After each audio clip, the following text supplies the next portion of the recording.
ሰበር ዜና ፋሚሊ የቻምፒዮንስ ሊግ ምድብ ድልድላችን ወጥቷል። ፎሎ ያረክ ተከታተል። የሞት ምድብ ማለት ነው። ያስጠላል። በቃ የሞት ምድብ ራሱ ገነት ነው። ከዚህ ምድብ አንፃር ማለት ነው። የመጀመሪያ ጨዋታችንን ሚስተር ቻምፒዮንስ ሊግ ሃላ ማድሪድ ዌልካም ሆም ነው የምለው። በሜዳዬ ማድሪድ እጋብዛለሁ። ከዛ ባየር ሙኒክ አምና ተሳፍጣናለች፣ እደግማታለሁ አዌ ሜዳው ላይ ሄጄ ማለት ነው። ዘንድሮ ደግሞ ከዛ ዶርትመንድ ሪያል ቤቲስ አለ፣ ሊል ናፖሊ ምንድነው የደ ዋይፋይ ፓስወርድ የመሰለ ስም ተውቴን፣ አስላቪያ ፕራሃ ወገን የሞት ምድብ ያስጠላል። ዘንድሮ በምድብ ድልድል ነው ቻምፒዮንስ ሊግ እንደምበላ ማሳየ ማለት ነው። ትቀጠቀጣለ። በቃ አስጨናቂ ነው ግን አጀማ ይወል ኢቴፍሲን ሰብሰብ ብለን እንዲህ ከቤተሰብ ጋር ያያየን እያደማመቅነው ነው። በዛውም የማንቼ የቻምፒዮንስ ሊግ ጨዋታ ድልድል እንግዲህ ኦፊሻል ሆኗል ማለት ነው። በመጀመሪያው ጨዋታ የምናገኘው ባየር ሙኒክን ነው በሜዳችን ማለት ነው። ከዛ በኋላ አትሌቲኮ ማድሪድን እንግዲህ ከሜዳችን ውጭ ሄደን እንገጥማለን ማለት ነው። በመጀመሪያ ጨዋታችን እንግዲህ ታይ ኦሊሴ ከሉክሾ ዲያዝ ከዳሎት እግዚአብሔር ይርዳል። እኔ ሌላ ምንም አይደለም። በመጀመሪያው ጨዋታ እንዳልኳችሁ ሙኒክ እናገኛለን፣ ከዛ አትሌቲኮ፣ ከዛ ሮማን እናገኛለን በሜዳችን። ከዛም በኋላ ስፖርቲንግን እያለን እንቀጥላለን ማለት ነው። ስክሪኑ ላይ አስቀምጬላችኋለሁ ሙሉ ጨዋታውን። ምን ተሰማችሁ? ሾካ ኦዲሴ ዲያስ ከዳሎት የመጀመሪያው ጨዋታ እናሳያችኋለን። ብቻ ለማንኛውም የታባታችሁ በሜዳችን አንሰማችሁ። ኦኬ ጋይስ እንግዲህ የክለባችን የቻምፒዮንስ ሊግ ድልድል እንግዲህ ዩሲኤል ድሮ ወጥቷል ማለት ነው። ፒኤስጂን የሁሉንም አለቃ እንግዲህ ዘንድሮ አግኝተን እንደምንበቀላት አልጠራጠርም። ያን 4-2 አሸንፎኛል ሜዳው ላይ ሄጄ። መጀመሪያ ከፒኤስጂ ጋር እንጫወታለን።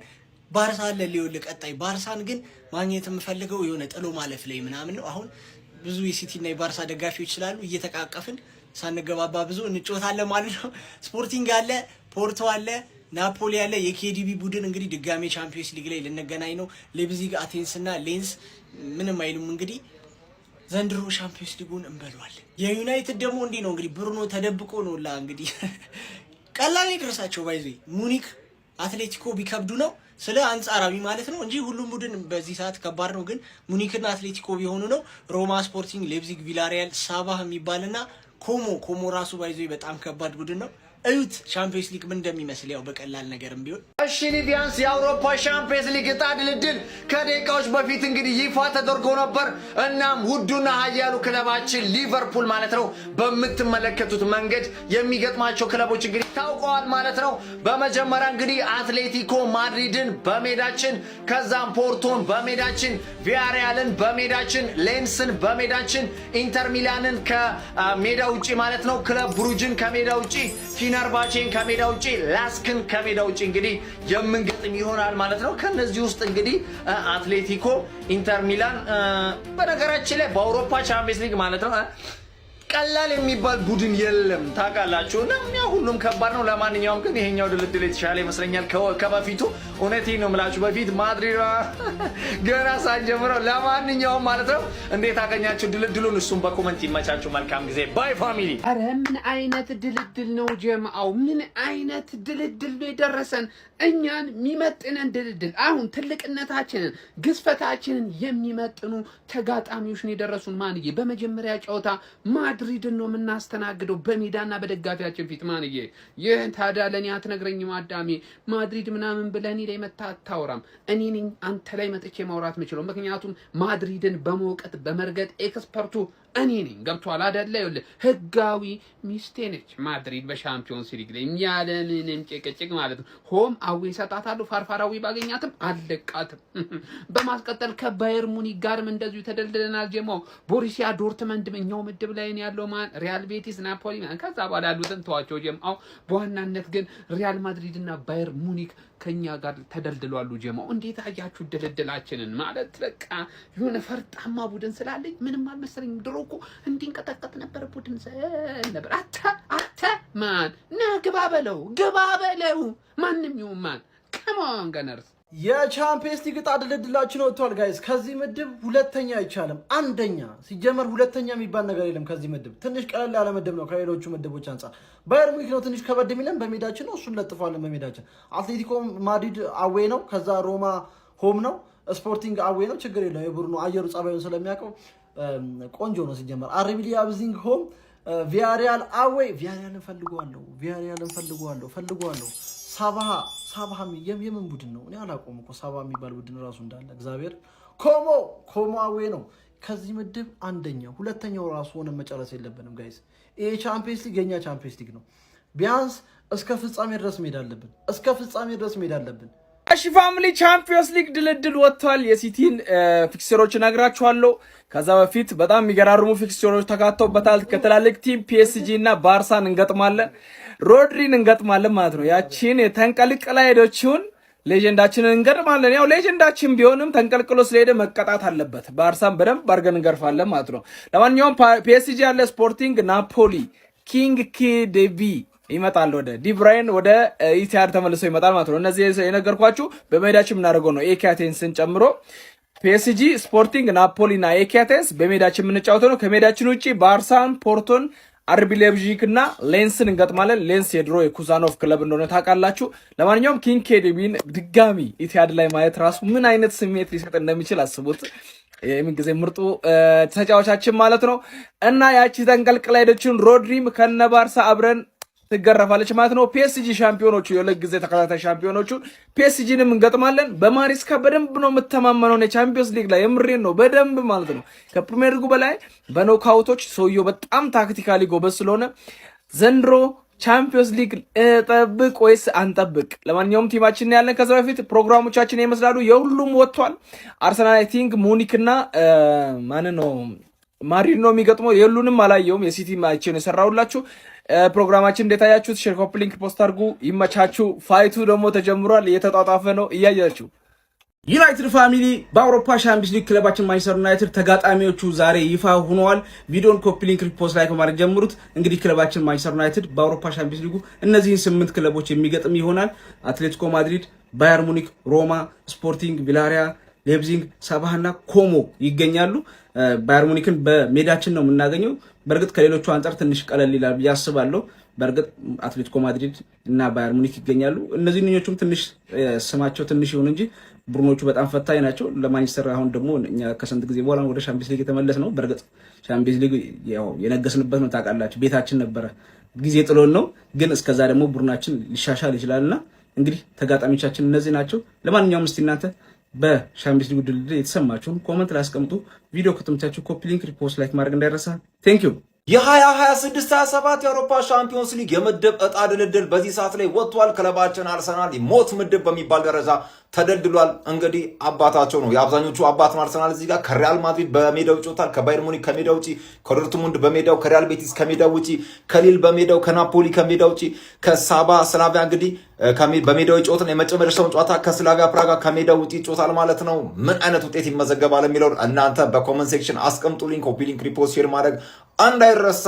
የአውሮፓው ንጉስ የዘንድሮ ሻምፒዮና አርሰናል ኢዝ ባክ። ሁልሽም ትጨነቂያለሽ ከዚህ በኋላ። ይመቻችሁ። የ2026/27 የአውሮፓ ሻምፒዮንስ ሊግ የግሩፕ ፌስ ጨዋታዎች የታላላቅ ቡድኖች 8 ተጋጣሚ ቡድኖች በይሳት በዕጣ ተለይተው ታውቋል። በዚህ መድፈኞቹ አርሰናሎች፣ ሪያል ማድሪድ፣ ባየር ሙኒክ፣ ቦሩሲያ ዶርትሙንድ እንዲሁም ሪያል ቤቲስ እና ሊልን እንዲሁም ናፖሊን እንዲሁም ደግሞ ሳባ እና ስላቪያ ፕራን የሚገጥሙ ይሆናል ማለት ነው። ማንቸስተር ዩናይትድ በበኩሉ ባየር ሙኒክ፣ አትሌቲኮ ማድሪድ፣ ሮማ፣ ስፖርቲንግ ሊዝበን፣ አርቢ ሌፕዚግ፣ ቪላሪያል እንዲሁም ደግሞ ሳባ እና ኮሞን የሚገጥም ይሆናል ማለት ነው። የሉዊስ ኤንሪኬ ፓሪስ ሴን ዠርሜን፣ ባርሴሎና፣ ማንቸስተር ሲቲ፣ ሮማ እንዲሁም አስቶን ቪላ እና ጋላታሳራይ፣ ቪላሪያል እንዲሁም ደግሞ ስላቪያ ብራቲስላቪያ እንዲሁም ደግሞ ኮሞን የሚገጥም ይሆናል ማለት ነው። የጆዜ ሞሪኒዮ ሪያል ማድሪድ፣ ኢንተር ሚላን፣ አርሰናልን እንዲሁም ደግሞ ፒኤስቪ፣ ሮማ፣ አሪብ ሌፕዚግ እንዲሁም ደግሞ ሻካታር ዶኔትስክ፣ ላስክ እና ኤኬ አቴንስን የሚገጥም ይሆናል ማለት ነው። የቪሰንት ኮምፓኒ ባየር ሙኒክ፣ አርሰናል፣ አትሌቲኮ ማድሪድ፣ ሪያል ቤቲስ፣ ማንቸስተር ዩናይትድ፣ ቦዶ ግሊምት፣ ሊል እንዲሁም ደግሞ ስላቪያ ፕራሃ እንዲሁም ደግሞ ቫይኪንግን የሚገጥም ይሆናል ማለት ነው። የሃንስ ፍሊኩ ባርሴሎና፣ ማንቸስተር ሲቲ፣ ኢንተር ሚላን፣ አስቶን ቪላ፣ ዶርትሙንድ፣ አሪብ ሌፕዚግ፣ ሊል እንዲሁም ደግሞ ላስክ እና ሳባን የሚገጥም ይሆናል ማለት ነው። የአንዶኒ ራዮላው ሊቨርፑል፣ አትሌቲኮ ማድሪድ፣ ኢንተር ሚላን፣ ፖርቶ፣ ክለብ ብሩዥ፣ ቪላሪያል፣ ፌነርባቼ፣ ሌንስ እና ላስክን የሚገጥም ይሆናል ማለት ነው። የዲያጎ ሲሞን አትሌቲኮ ማድሪድ በበኩሉ ባየር ሙኒክ፣ ሊቨርፑል፣ ማንቸስተር ዩናይትድ፣ ፒኤስቪ፣ ፌነርባቼ፣ ቦዶ ግሊምት፣ ቫይኪንግ እንዲሁም ደግሞ ስቱትጋርትን የሚገጥም ይሆናል ማለት ነው። የኢንዞ ማሪስካው ማንቸስተር ሲቲ፣ ፒኤስጂ፣ ባርሴሎና፣ ስፖርቲንግ ሊዝበን፣ ፖርቶ፣ ናፖሊ፣ አሪብ ሌፕዚግ፣ ኤኬ አቴንስ እንዲሁም ሌንስን የሚገጥም ይሆናል። ኢንተር ሚላን በበኩሉ ደግሞ ሊቨርፑል፣ ሪያል ማድሪድ፣ ክለብ ብሩዥ፣ ዶርትሙንድ፣ ሻካታር ዶኔትስክ፣ ፌኖርድ እንዲሁም ስቱትጋርት እና ስሎቫን ብራቲስላቪያን የሚገጥም ይሆናል ማለት ነው። ስለነዚህ ታላላቅ ቡድኖች ተጋጣሚ ቡድኖች ምን ትላላችሁ? ሀሳባችሁን አጋሪ። ለተጨማሪና አዳዲስ የሆኑ እግር ኳሳዊ መረጃዎች የፕላስ ምልክቱ መጫን እንዳትረሱ። ይሄ ሁሉ ከተማ ነው? አዎ ከተማ ነው አለ እንዴ። ምንድነው ዩኤፋ ምን አርጎ ነው የምትለን? ቆይ እንዴ ምንድነው ይሄ ሁሉ ትልልቅ ክለብ? ለኔ ነው አያሳስብ። ምክንያቱም እኔ ማንቸስተር ሲቲ ነኝ። እኔ ማንንም አልፈራም። ሲቲዝንስ ክለባችን ማንቸስተር ሲቲ በአውሮፓ ሻምፒየንስ ሊግ ያው የሚያደርጋቸው ጨዋታዎች ያው ድልድሉ ይፋ ሆኗል እና ያው የሊግ ፔስ ያለው ጨዋታ ነው። ብቻ ከባባድ ጌሞች ነው የደረሱን። ያው ከፓሪስ ጋር በሜዳችን፣ ባርሴሎና ከሜዳ ውጪ፣ ስፖርቲንግ አለ በሜዳችን፣ ከዛ ፖርቶ ከሜዳ ውጪ፣ ናፖሊ ወይኔ ኬቪን አሁንም እንድናገኘው ነው ኬቪን። ለማንኛውም እሱም በሜዳችን፣ ከዛ ሌፕዚግ አለ ከሜዳ ውጪ እና ኤኬ አቴንስ በሜዳችን፣ የመጨረሻው ደግሞ ሌንስ ከሜዳ ውጪ ማለት ነው። አሁን ነው የሞት ሽረት የሚላችሁ የምሬን የሚላችሁ ሲቲ ፋሚሊ። ባርሴሎና ፒኤስጂ ያታወቀ ነው ትልልቅ ክለቦች ናቸው። ፒኤስጂን ሻምፒዮንን መጀመሪያ ላይ አምጥቼ ለጥፈዋለሁ፣ ችግር የለም እሱ አያሳስብም። ግን ደግሞ ሌሎች ጨዋታዎችን ማሸነፍ አለብን። ምክንያቱም አርሰናል አምና እንዳደረገው የሊጉ መሪ ሆነን ወደ ዋንጫ የሚያደርሱንን ነገሮችን መንገዶችን መጠራረግ አለብን የግዴታ ማለት ነው። ካልሆነ ከባድ ነው የምሬን የሚላችሁ ማለት ነው። ስለዚህ ክለባችን ማንቸስተር ሲቲና ኢንዞ ማሬስካ በደንብ ይሰሩበታል ብዬ አስባለሁ። ለማንኛውም ድልድሉ ይሄን ይመስላል። እንዴት አያችሁ ሲቲ ፋሚሊ? የአውሮፓ ሻምፒዮንስ ሊግ የእጣ ድልድል ይፋ ሆኗል። ክለባችን ማንቸስተር ዩናይትድ በሜዳው ከባየር ሙኒክ ጋር ይጫወታል። ከሜዳው ውጪ ከአትሌቲኮ ማድሪድ ጋራ፣ ከዛ ደግሞ በኦልትራፎርድ ከሮማ ጋር ይጫወትና ከሜዳው ውጪ ከስፖርቲንግ ሊዝበን ጋር የሚጫወት ይሆናል። ተመልሶ በኦልትራፎርድ ከአርቢ ሌፕዚግ ጋር ይጫወትና ወደ ስፔን ሄዶ ከቪላሪያል ጋር ይጫወታል። የመጨረሻ የኦልትራፎርድ ጨዋታውን ከአዘርባይጃኑ ክለብ ከሳባባኩ ጋር ይጫወትና የመጨረሻ ጨዋታውን ወደ ጣሊያን በመሄድ ከኮማ ጋር የሚጫወት ይሆናል። የማንቸስተር ዩናይትድ የ2026/27 የአውሮፓ ሻምፒዮንስ ሊግ የዕጣ ድልድል ይፋ ሆኗል። ባየር ሙኒክ፣ ሮማ፣ አርቢ ሌፕዚግ እና ሳባባኩን በኦልትራፎርድ ሲገጥም አትሌቲኮ ማድሪድ፣ ስፖርቲንግ ሊዝበን፣ ቪላሪያል እና ኮሞ ከሜዳው ውጪ የሚገጥም ይሆናል። አረ በስመ አብ ጋይስ፣ ይኸውላችሁ እኔ እርግጠኛ ሆኜ የምናገረው ነገር ቢኖር በዚህኛው የሻምፒየንስ ሊግ የሊግ ፌዝ የዕጣ ድልድል እንደ ባርሴሎና ከባባድ ጨዋታዎች የደረሰው ክለብ አታገኙም። እንግዲህ ተመልከቱ፣ ፓሪስ ሰን ጀርሜንን በፓርክ ዴ ፍራንስ እንገጥማለን። እርግጥ ነው እኔ ፒኤስጂ በአምናው ሞመንተም ላይክ የኛውንም ሲዝን ይቀጥላል የሚል አመለካከት የለኝም። ማንቸስተር ሲቲ ከረንትሊ ያው ኤንዞ ማሬስካ ላስቲር ያረገንን መርሳት የለብንም። ግን የማንቸስተር ሲቲን ዋነኛውን ሰው ወስደነዋል፣ ሮድሪጎ ኤርናንዴዝ ካስካንቴን ማለት ነው። አስቶን ቪላን የወላችሁ በሜዳችን ነው የምንገጥመው እንደ ሲቲ ማለት ነው። ከዛ በኋላ ስፖርቲንግ ሊዝበንን ከሜዳችን ውጪ እንገጥማለን። ፌኖርድ ቀላል ቡድን አይደለም፣ ኮሞ ቀላል ቡድን አይደለም። ደግነቱ በሜዳችን ነው የምንገጥማቸው። ሳባ ነው በጣም እኔ እርግጠኛ ሆኜ 3 ነጥብ ልናገር የምችለው ባይ ዘ ዌይ ትልልቆቹ ጨዋታዎች ላይ እንደውም እጠብቃለሁኝ። አሁን ለምሳሌ ከስፖርቲንግ ሊዝበን ከሜዳ ውጪ ጨዋታ የበለጠ የፒኤስጂ ጌም ኦፕን ነው፣ እሱ ሊቀልድ ይችላል ብዬ አስባለሁኝ። ለባርሳም ለፒኤስጂም 50-50 ልትሰጡበት የምችሉት አይነት ጨዋታ ነው። የሲቲም ጨዋታ እንደዛው። ኤንዞ ማሬስካ ያው እያንዳንዱ ጨዋታ ላይ የሚዘጋጅበት የራሱ ሂደት አለው። ነገር ግን እያንዳንዱን ጨዋታ ቢዘጋጅም ያው ይሄኛው ሲቲ ልክ እንዳምናው ቼልሲ አይሆንለትም። እሱን አብረን የምንመለከተው ይሆናል። ግን ልላችሁ የምፈልገው ነገር ከባዱ የሊግ ፌዝ ጨዋታ ቢደርሰንም የምድቡ አንደኛ ሆነን ማጠናቀቅ በጣም ትልቅ ነገር ሊሰጠን ስለሚችል እኔ እያንዳንዱን ጌሞች በደንብ በጥራት አሸንፎ ከዛም በኋላ በቀጥታ እንግዲህ ምርጥ 16ቱን አልፎ እያሉ ሄዶ አርሰናል አምና በሄደበት ደረጃ እንግዲህ ለመሄድ እያንዳንዱ ጨዋታ ማሸነፍ አለበት። ጋላታሳራይ ያለ ጋይስ አስቡት እንግዲህ ከሜዳችን ውጪ ነው። ጋላታሳራይ ምን አይነት አትሞስፌር እንዳለ እናውቃለን። ግን ሁሉንም አብረን የምንመለከት ነው የሚሆነው ጋይስ። ኤኒዌይስ እስኪ ይሄንን እንትን በሉበት። ፌራን ቶሬስ ላይ እንመለሳለን። እንግዲህ በመጀመሪያ አመቱ ሊገጥመን ነው። ኮፒ ሊንክ ሪፖስት ሲደረግ ፎሎ እያደረጋችሁ ኩለር ሲመቻችሁ